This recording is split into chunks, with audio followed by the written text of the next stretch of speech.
بسم اللہ الرحمن الرحیم السلام علیکم ورحمۃ اللہ وبرکاتہ۔ ناظرین محترم، آپ دیکھ رہے ہیں میرا چینل دنیا کی آرزو۔ آج ہم وہ خطبہ سنیں گے جو حضرت امام علی مقام امام حسین رضی اللہ تعالی عنہ نے کوفیوں کو مخاطب کر کے کیا ارشاد فرمایا، کیا خطبہ ارشاد فرمایا، وہ سنتے ہیں۔ فرمایا، اے کوفیوں، کیا تم مجھے جانتے نہیں میں کون ہوں؟ میں کس کا نواسا ہوں؟ میں کس کا لخت جگر ہوں؟ کس کا نور نظر ہوں؟ سنو اور غور سے سنو، سر کے کانوں سے نہیں دل کے کانوں سے سنو۔ اگر تم واقعی اپنے آپ کو مسلمان کہلاتے ہو تو جس نبی کا کلمہ پڑھ کر تم مسلمان بنے ہو، میں اس نبی کا نواسا ہوں، میں اس رسول کا نواسا ہوں جس نے میرے لیے خطبہ چھوڑا، جس نے مجھے اپنے کندھوں پہ سوار کیا، جس نے فرمایا حسین مجھ سے ہے، جس نے فرمایا حسین جنتی جوانوں کا سردار ہے، جو مجھے روتا دیکھتے تو پریشان ہو جاتے، اور میں اس علی رضی اللہ تعالی عنہ کا لخت جگر ہوں جس کے پیچھے تم نمازیں پڑھتے رہے ہو، اور میں اس سیدہ کائنات فاطمہ زہرا رضی اللہ تعالی عنہ کا نور نظر ہوں جس کو نبی نے اپنے دل کا ٹکڑا کہا۔ کیا ہماری شان قرآن پاک نے بیان نہیں کی؟ کیا آیت تطہیر ہمارے حق میں نازل نہیں ہوئی؟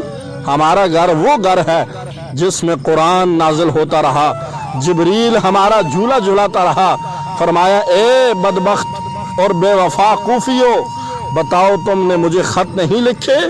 کیا تم نے میرے پاس قاصد نہیں بھیجے کہ آقا حسین جلد تشریف لے آؤ؟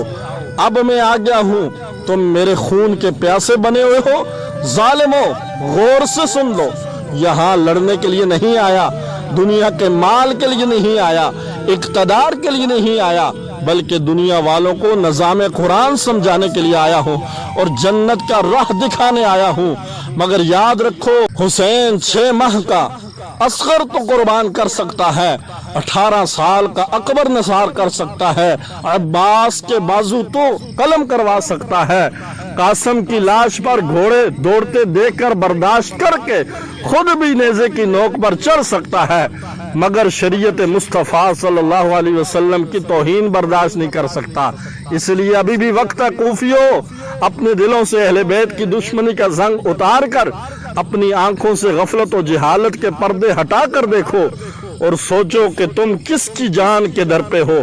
بتاؤ کل قیامت کے دن ہمارے اس خون ناحق کا تمہارے پاس کیا جواب ہوگا؟ سیدنا امام حسین رضی اللہ تعالی عنہ کی یہ تقریر سن کر اگر کوئی پتھر دل بھی ہوتا تو سمجھ جاتا، مگر ان ظالموں پر تو کوئی اثر نہ ہوا۔